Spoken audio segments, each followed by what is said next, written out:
Hey everyone, Suzi here, and today we're playing Godforge. For today's video, we are going to talk about Freya, and I'm not alone. I'm joined by a community member, Rabbit. Thank you for joining me, by the way. It's really cool to start a first of a community collab series for Godforge. Oh, absolutely. No, thank you so much for the opportunity to be here, and I look forward to hopefully inspiring some new hashtag Team Freya members. Yeah, so Freya's my girl. I loved Freya from day one. This is what the first time we saw of Freya. I just instantly, visually, this just looked incredible. This was obviously just the 2D concept art, just the idea before they even started creating the artist drawing and painting, whatever you want to call it. But I'm glad they stuck to it. They did a pretty damn good job, didn't they? Oh my gosh, I love the mythology, and they have done such an incredible job with their creative work. I'm super impressed. Did you like was she one of your favorites visually before Godforge Quest came out too? Was that like did you already have her in mind or was she one of your hopefuls? So she was one of my hopefuls, just because when I typically play these style of games, like having some experience with like Raid or other kind of team builders, I love going fast and I love hitting hard. Okay. And, seeing her design when they released her kit, I Mhm. mean, Freya goes burr, right? I mean, she's got to be one of, if not the top offensive supports. Everybody seems to be focused early on about the defenders and, sustain. And I'm like, you know what? I think maybe going hard is another pretty legitimate option as well. So yeah, I guess let's rewind back. You are a community member. You're an ELT cluster, right? I am. Okay. And what's your gaming history? What other similarities? You said Raid? So I did Raid. I actually started Raid as one of Hell Hades' free to play challenges. Oh, So I've funny. I've always been a free to play player, Okay. and you know I had done some like Star Wars Galaxy of Heroes back in the day. But Raid was, I think, the one that really got me just because of the fantasy aspect and the lore. Mhm. So when Simon started talking about Godforge, I was intrigued. And again, I love mythology. It's just so cool to be able to bring in all these world cultures and everything into this, and do it respectfully, Mhm. of course. And their visuals, it's like they're taking everything that I enjoyed and hopefully just making it better. Cool. All right. So a free to play player. I like that. There's usually we're all talking about us cracking out, so a little bit. No, I Oh, hang out in the kiddie pool. yeah, yeah, that's fair. I'm a sucker for a good low spend. I could never be fully free to play. I'm like, but the battle pass. Anyway, okay, Freya. So Freya here. So she is a wisdom invoker order, not chaos. If I know you said Raven Pyro's had on the website for a while that it was chaos. I did see that, but she is indeed order. If that changes anything in people's minds, but okay, you said how would you summarize her kit? She's a little bit of both, right? She has damage and healing potential, like in a very unique way. Oh, absolutely. So, I mean, looking at her kit, right? So we've got her basic attack one enemy. We have the multiplier, and I've seen some questions out there about it. Yeah, 250 attack, 5% initiative. When you look at someone like probably a Vivian, who's got typo. like Yeah. 1,000, yeah, exactly. So we're sure that obviously hashtag subject to change, right? Yeah, I did So get we're confirmation. I will say that. I'll jump in just like the all of the multipliers are pretty much subject to change and very likely will. Some of them might be correct, but like nothing has been 100% like this is what it is. It feels good. We're all still in the state of testing, and some of those numbers are just plugged in and haven't even been double checked. That is the reality. So it's genuine, it's like they might have had their initial like okay this sounds good on paper but they haven't been confirmed, and it's kind of they're in that phase now of going in to test each hero and making sure they're doing what they're supposed to be doing. So that's why some kits are starting to come back adjusted as well. completely understand, and that's reasonable.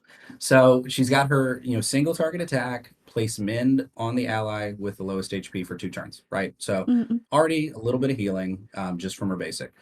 Her core is, a PvP dream, right? equalizing turn meter. Mm. Basically, I've talked about in other videos, she's basically stealing a turn, right?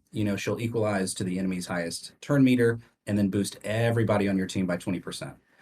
Plus, it increases their healing. So Mhm. again, subtle kind of Really healing in the nice. kit, but we notice that this move doesn't do damage and this Right. move does not heal directly, right? So that is True. something that we'll kind of sort of focus on later on.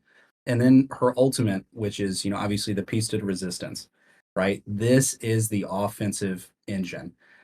One, placing attack up and sharpen. We've seen that there's, that change with sharpen. Obviously, we're waiting to see kind of the final outcome of that about, numbers, multipliers, things like that. All allies for 2 turns. She'll have a single target attack, and then she attacks, AoE. And then increase the attack and crit damage of each ally by 10%, and that stacks, Mhm. right? So we're getting up to a 50% if you can just go ultimate as hard as you can. So that is going to be the goal of this thought exercise for me, is how can I break FREYA? How can I Okay. get this ultimate going over and over and over? Now, the passive, this is that, again, sort of the main part of their healing is when an ally inflicts a critical hit, she gets to heal them based on her initiative. She's legendary So, apothecary. Just kidding. right, I know. Speed, healing, it's wonderful. Imprint, a little different. And again, if I'm understanding it correctly, if another hero has her imprint, when they critical hit, they will heal on their own initiative. Yeah.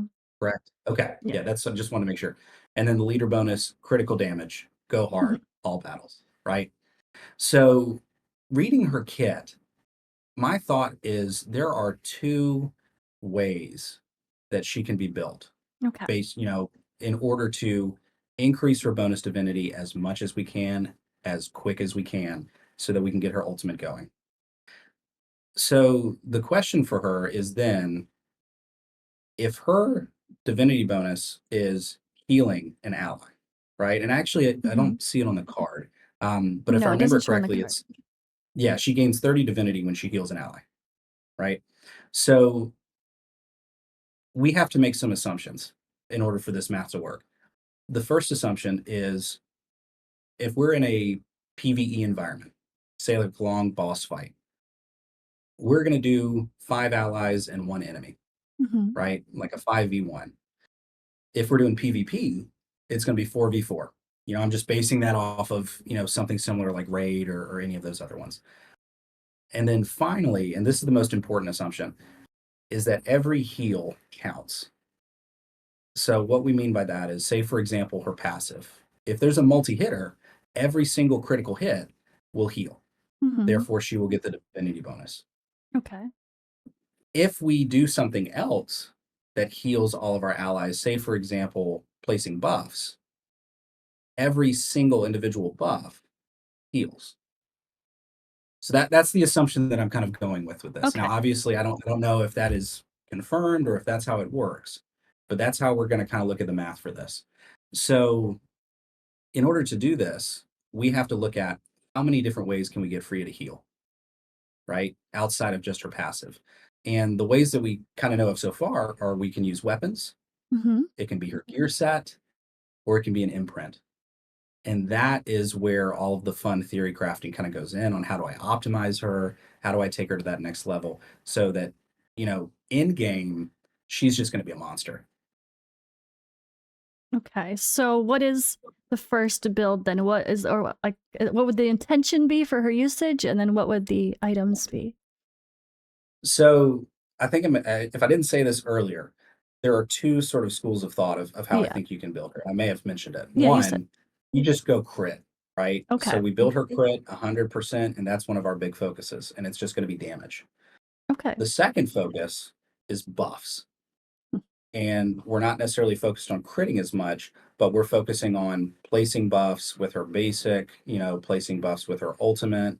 And that one is a little bit less of a vacuum. So it's going to be a lot more impacted by your allies and what they're using, buff extension, things like that.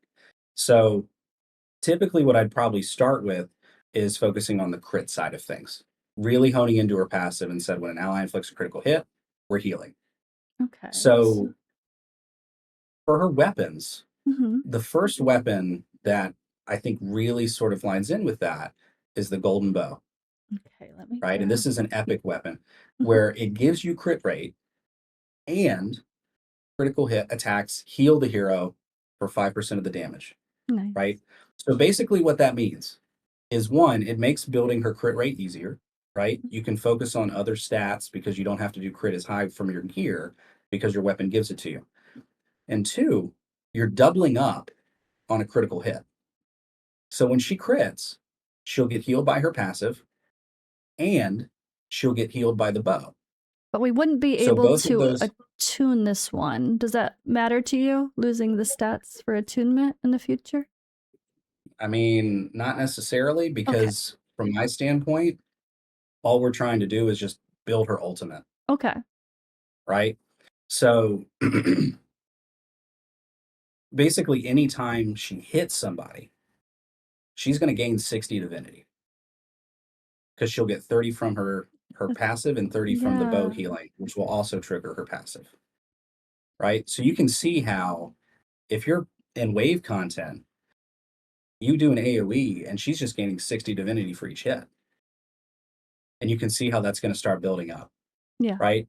So when we look at this, this sort of math about it, again, I made those assumptions about if we're in versus, PvE versus PvP. Mhm. When I'm looking at a boss fight, PvE, one of my goals, and this is why I'm kind of doing this assumption, is speed tuning, right? Because everyone has this idea of, if I can speed tune, if I can auto a boss, it's great. It's mindless. You kind of let things go. Speed tuning is obviously very difficult when you have abilities that affect turn meter, Yeah. especially turn meter that you cannot necessarily control. I don't know how that's going to work with Godforge, but that makes her core ability very difficult to manage, right? Because you have to select a hero, you have to boost their turn meter, and then you boost everybody's. And I'm not sure how it's going to work with that initial pick an ally, Yeah. equalize, so on and so forth. So if we have the capability of turning off abilities similar to like raid when we set up an auto team, In the my future, assumption, there'll be presets for okay, abilities, just not perfect. at early access. Oh yeah, no worries. Mhm. So for that purpose, I wouldn't be even using the core. Okay. So when I look at this math, I'm looking at a 3-turn cycle for PvE and PvP. So for PvE, we're going to be doing 2 basics and an ultimate. That's the this kind of cycle I'm running through. So with the golden bow, again, we're doing a basic, we're doing a basic, Mhm. we're doing the ultimate. For the Okay. basic, we're getting 60 divinity each time, right? 60 for the single target. The second turn, 60 for a single target. And then the ultimate, we get our buffs, we attack once, and then we do an AoE. Each one of those is going to do 60, right? So if you just look at that 3-turn cycle against one boss, just from the golden bow alone, she's going to get 240 divinity, right? Yep. Let me see, yeah, I think, 60 yeah. times 4, right? If you're in a PvP environment, we will use the core ability, and that kind of changes the math a little bit. So that's sort of the initial focus when it comes to the golden bow, right? Okay. Just from a weapon perspective, here's how we're getting the damage, here's how we're getting the divinity. The second option is Galentine. And Galentine is buff focused, right? So you heal this hero by a certain percentage when they place a buff. How that affects the math is very different It's true. for the ultimate. But for the basic, it's the same because she'll get 30. Well, sorry. If you have 100% crit, regardless of the golden bow, it'll stay the same. If you don't have 100% crit, you'll still get 30 divinity for your basic because you're placing a mend. But for the ultimate, if we're looking at an AoE environment, right, where she's placing 2 buffs on all team members, and again, we're doing like a 5 ally team, that would be 60 divinity for each ally. So just using her ultimate gets her 300 divinity back, right? So if you looked at that cycle again of basic, basic, ultimate, if you don't have crit, you're getting 30, 30, 300. So that'll give you 360 for that cycle.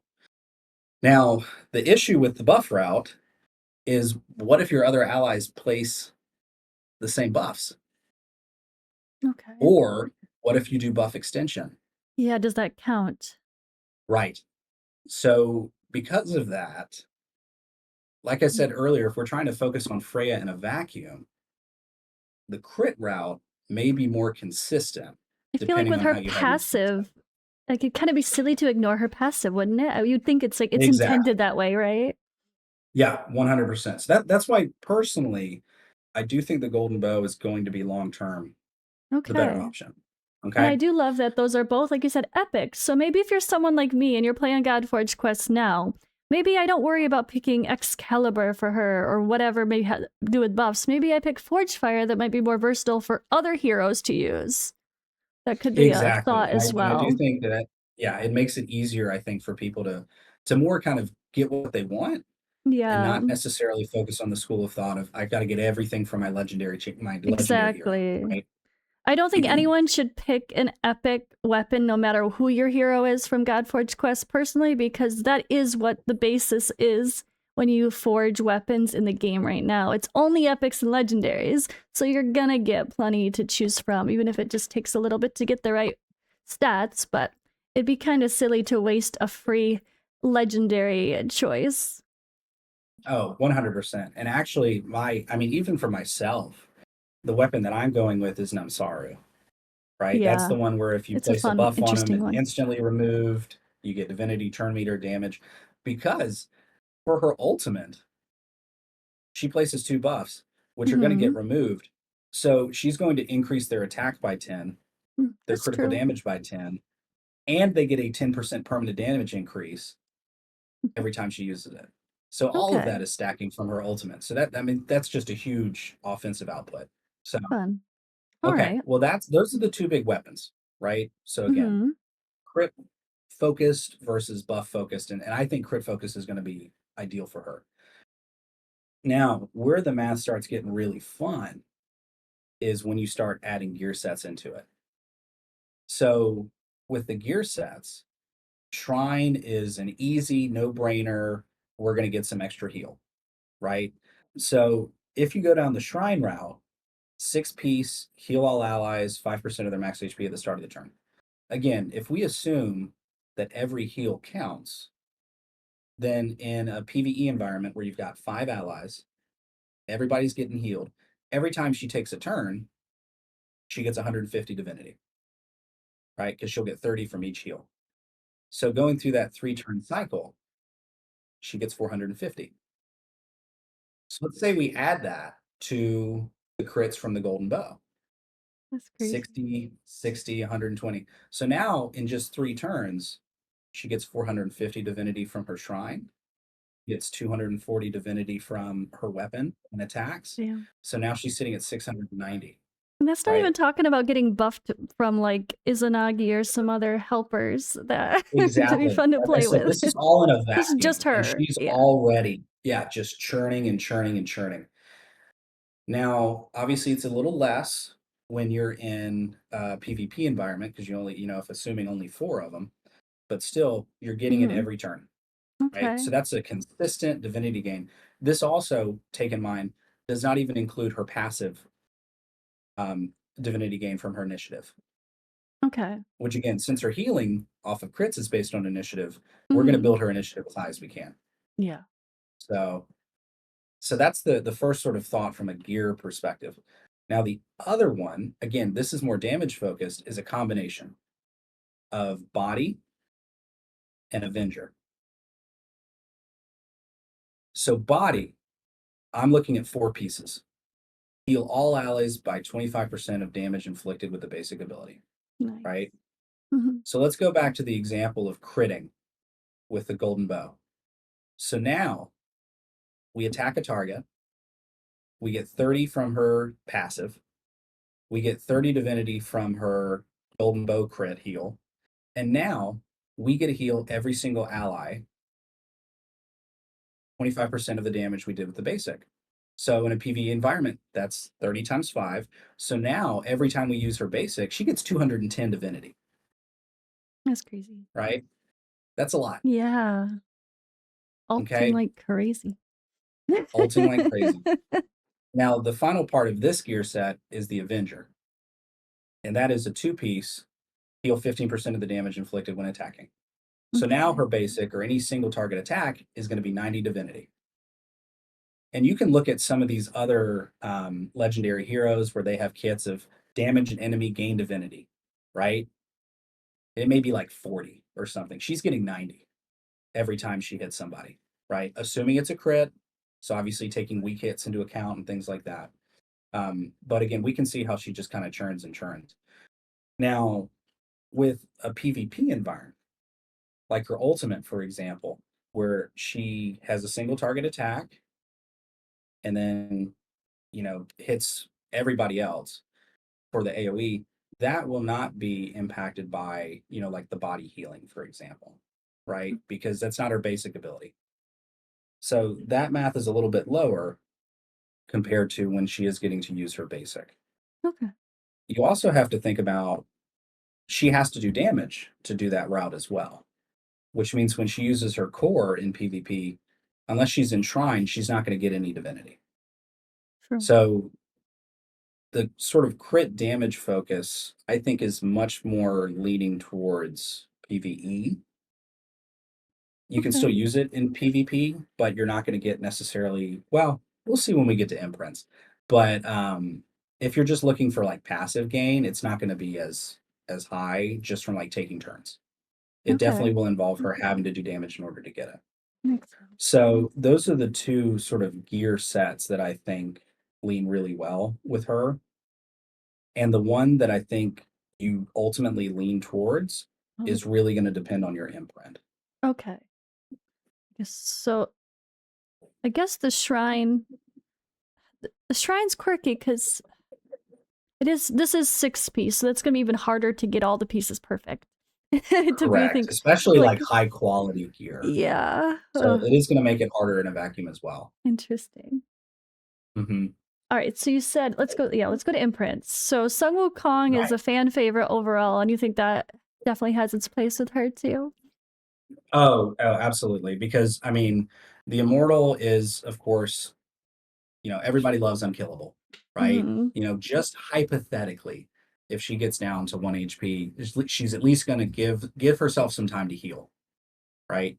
Which again, she has a lot of healing when you take all of this into account. And you've got, again, the 25% chance to join an ally's attack. So let's say she's in her body and her Avenger gear set. She's got a golden bow on. She's got 100% crit. On her basic, she does, again, 240 divinity just off of those gear sets. Now have her join an ally attack with her basic 25% of the time. Every time she does it, she gets 240 divinity. Crazy. Right? So if she Yeah, just happened, RNG, if you just happen to get very lucky with some ally attacks, she's ramping to this ultimate so quickly, right? for sure. Now, of course, Sun Wukong is like you said, it's an imprint that a lot of people are looking for. A lot of people are going to take it. I currently have it saved, not necessarily for her, Mm-hmm. because I do think there's some other options that could be good, but it is it's a very, very good choice. Now, this one, Shalat. So the path of the psychopomp. This is an RNG dream. So same idea, ally attacking based on Or nightmare, you her mean? basic. Depending on how much you love it or hate it. Right, right. Yes. How much you love it. So 10% is obviously a lot Yeah, lower that's than 20, right? Right. So it's going to be less than half of Sun Wukong. When you join the attack, you will heal all allies and increase the divinity by 5%. So when she basics, and let's say we're looking at an AO, a PvE environment, she's got 5 allies. She does her basic, which will give her 30 divinity from the crit. This is in the golden bow. 30 divinity from the bow hit and heal. She gets 150 from body. She gets 30 from Avenger. She gets 150 from the team heal from the imprint. And she gets 5% of her divinity, which is 80. So every time she joins an ally attack, she gets 470 divinity. That's bonkers. It's bonkers. It's absolutely bonkers. And this, again, is in a Subject vacuum. to change. Subject to change. Please don't change it. Subject to change. We always remember Paul, that. don't listen to this. Yes, please. The rest of Fateless, just Turn don't it watch off. this video. But yeah, so in a vacuum. Now, of course, this is less likely to happen. So we can look at the statistics and say, Sun Wukong, 25% of 240, you average about 60 divinity per ally turn. If you think about it like that. 470, 10%, you average about 47. So it is overall a little bit less, unless you get very, very lucky, in which case 3 ally attacks basically have already gotten her almost to her entire ultimate bar again. Right? Okay. So it's this one is much more feast or famine, but it's still a good option. Now finally, Yeah, there was one other list. Makosh. Yeah. So What is Makosh, that? and this is MOK. Oh right. That one. Yeah. So Yeah. when an ally buff expires or removed, heal them 5% of their max HP, right? So that's again that kind of buff route. She places buff on her basic, she places buff with her ultimate. If any of them expire, again, the assumption is she gets a heal for every single one. She gets her divinity. However, this one is a lot more dependent on the rest of your squad, right? Because if they're placing the same buffs, like her and Quetzalcoatl, Team FREYA, like that combination is going to be incredible. However, they have a lot of overlap in their kit, right? Because he places attack up, he also places the sharpen. So when she uses her ultimate, she's not going to get those buffs necessarily. She'll get them when they're expired or removed. Or if you have buff extension and they don't ever expire, she's not ever going to get that heal. So again, it's a good option, especially early game. I think that the buff route early game before you can get to 100% crit is going to be really helpful, right? But late game, I think going the crit route, the golden bow, the body, the avenger, one of those ally attack imprints, she's just going to go so hard so quickly that I think she is, hence this video, highly underrated. Right? So Because of how much healing she can do and her offensive support. I think early on, the conversation around FREYA was she's too niche. She needs to be with a bunch of slayers to be able to, I guess, be good to shine. Do you feel that way or no? Absolutely not. Okay. No, of course not. I mean, she will do her she will do her best when she is paired with DPS that is based on attack. Yeah. So that's right? where the Because slayer, she's yeah, of stacking the course. attack. But it's not right? like she needs to be her plus 3 at least slayers or else it's not worth it or No. yeah. And even with a defender, they may not be getting much benefit from the attack boost, but they're still getting their critical damage up 50%. That's true. Right? After she uses all of her ultimates. She's also still giving all she's of gonna that heal healing. yeah, she's just gonna be a good She's going to sustainer heal the crap out of regardless. them, right? Yeah. So again, even if we look at that golden Just bow as a healer. and we look, just as a healer, body avenger, It and doesn't say have we to look be. at Okay. the Shalot imprint, Mm-hmm. she will heal from her basic the whole team based on her damage. She'll heal anytime they crit. I mean, if she's with Sun Wukong as an ally, he uses his ultimate and he hits 8 times. Not only is he going to heal himself off of all of his own hits, but FREYA is going to be healing him every critical hit as well. So like his ultimate is a full heal, no questions asked. So there's all of that, and then they talk about this with her core as well. There's different ways you can do it. One thought is you don't necessarily have to build her to be the fastest. She just needs to go before the other team. So you could have your Slayer, whoever, go in a PvP environment, And then Freya goes and equalizes the turn mid-year, That's steals the true. turn from the enemy, boosts everybody. And guess what? Your Slayer, your CC, whoever you want is going again. So I made a joke in the Discord the other day. Now with Freya in your team, you don't have to just do a go first team. You can go first through fifth That's because fair. she'll Yeah, take they all would go four of her again. turns, and then you get to go again before they even get a blink. That's So again, awesome. highly, highly underrated. Now I do think that she's going to shine most, mid-late game, but early on, you're still going to get some crits every now and then. There's still going to be passive healing. She again offensive support to kind of hopefully clear some content.